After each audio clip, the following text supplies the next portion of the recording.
একটি অসহিষ্ণু সরকার ত্রিপুরাতে আছে, সেটা একটি অত্যন্ত হিংসাত্মক ভারতীয় জনতা পার্টির শাসক দলের সরকার রয়েছে।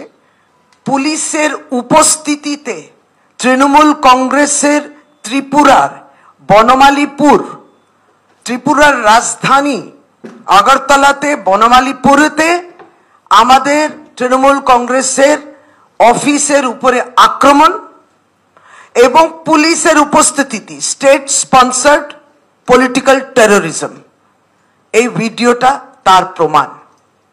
ভাঙচুর এবং যে আমাদের বোর্ড আছে সেটাকে ভাঙচুর, মমতা বন্দ্যোপাধ্যায়ের ছবি পরিষ্কার দেখা যাচ্ছে, সেটাকে ভাঙতে হবে, ভাঙছে।